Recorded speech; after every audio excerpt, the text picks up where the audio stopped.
Welcome to This Explainer, where we're going to dive into a hidden force in business. And honestly, it's wild because this principle applies just as fiercely to tech billionaires running global empires as it does to absolute beginners trying to make their very first dollar online. We're talking about the ultimate success principle, the incredible, undeniable power of the singular winning product. Okay, let's dive into this because there is a brutal rule in commerce that you just can't ignore. If you confuse them, you lose them. This single philosophy is the exact connective tissue between one of the most famous corporate near collapses in history and a young guy failing repeatedly in his bedroom. When you throw too many options at a customer, or when your business loses its core focus, you don't just dilute your brand, you literally paralyze your buyer. To really understand the stakes here, look at this terrifying number, 99%. Let that sink in for a second. That is the 5-year failure rate for new e-commerce businesses. You have a 90% chance of failing in year 1 and a 99% chance of going under by year 5. It is an incredibly unforgiving arena if you lose your focus. Let's look at a micro example. Take Chris. He's a 27-year-old from Manchester who is totally trapped in a standard, soul-crushing desk job that he absolutely hated. He desperately wanted out, so he jumped into the modern e-commerce gold rush. And, well, he failed. So he tried a second store, failed again. By his 5th store, he was firmly trapped in that 99% statistic. But, this isn't just a beginner's trap. If we zoom way out to the macro level in the 1980s, you'll see Apple making this exact same mistake. They had a massive clash of leadership philosophies. On one side, you had Steve Jobs, who was obsessed with customer focus, keeping prices accessible, and making fewer but incredible products. On the other side, CEO John Sculley was all about investors, raising prices, and flooding the market with as many products as possible just to drive short-term revenue. Well, in 1985, Sculley won, and Steve Jobs was pushed out of his own company. Without Jobs there to keep them grounded, Apple completely lost its mind. Under Sculley in the 1990s, they flooded the market with a staggering 70-plus different products. They had multiple versions of the Mac, endless confusing accessories, overlapping product lines. Customers were completely paralyzed. They had no idea what to buy, prices were sky high, and frankly, the products offered no clear value over much cheaper competitors. The chaos was absolutely absolute. One journalist covering Apple at the time hit the nail on the head, calling it a product graveyard. They were throwing so much at the wall hoping anything would stick. They even released a bizarre, incredibly overpriced gaming console with terrible games that cost twice as much as a PlayStation. By trying to be everything to everyone, they succeeded at absolutely nothing. By 1997, that total lack of focus triggered a devastating consequence. While Windows 95 was taking over the world, Apple's bloated product line dragged their stock down to just 10 cents. Literally, a dime. A company that had revolutionized the personal computer was just weeks away from total bankruptcy. They alienated their customers, angered their investors, and built a confusing catalog that was dragging them straight to the bottom. And this brilliantly illustrates the turning point. To survive, Apple bought Jobs' new company and brought him back. In his very first week, Jobs looked at that 70-product graveyard, realized it was all just noise, and ruthlessly trashed 70% of it. He declared they would make fewer products but much better ones. No clutter, just a relentless, obsessive focus on specific revolutions.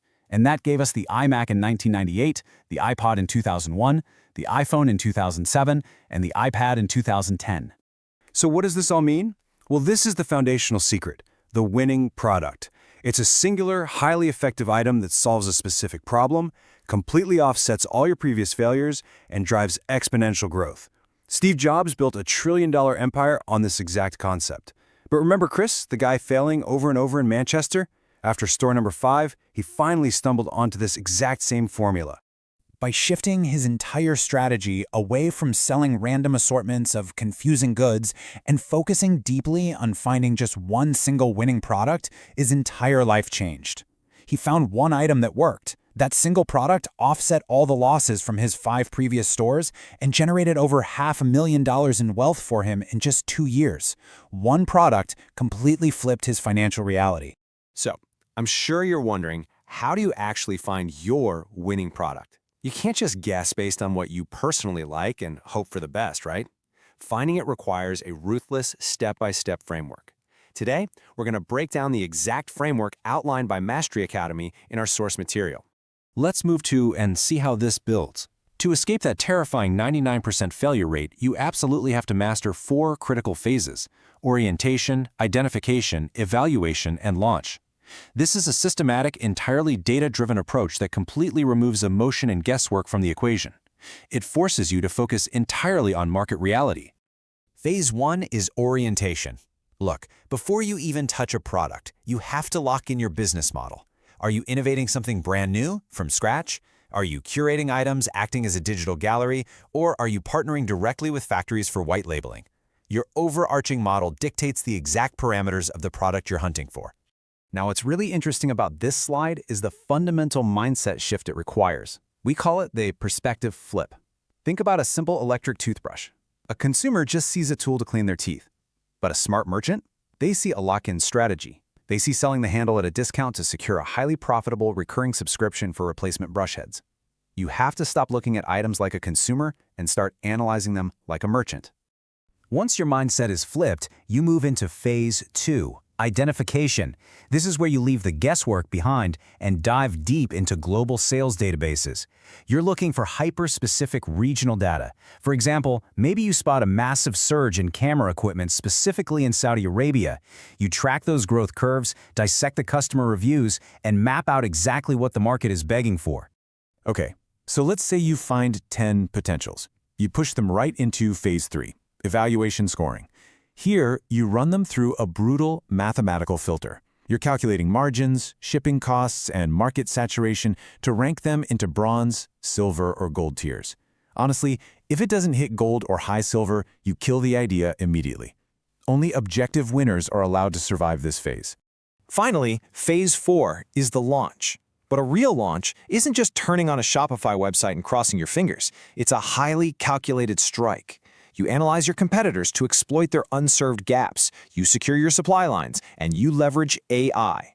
But note, you aren't using AI to do the creative work for you. You're using it to parse massive amounts of performance data so you can pivot and scale rapidly.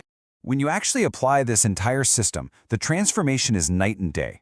You aren't just blindly hoping for sales anymore. Instead, you have a rock-solid business model driven by clear evaluation criteria and professional tracking tools. You know exactly who your target audience is, and you have the smart global supplier relationships to back up a truly data-driven launch. So here is the ultimate question. Whether you are running a massive billion-dollar tech empire or you're just sitting in your bedroom trying to start your very first online store, are you going to spread yourself thin, confuse your audience, and build a product graveyard? Or will you embrace the discipline of singular focus, dive into the data, and finally find your one life-changing winning product? The choice is entirely yours.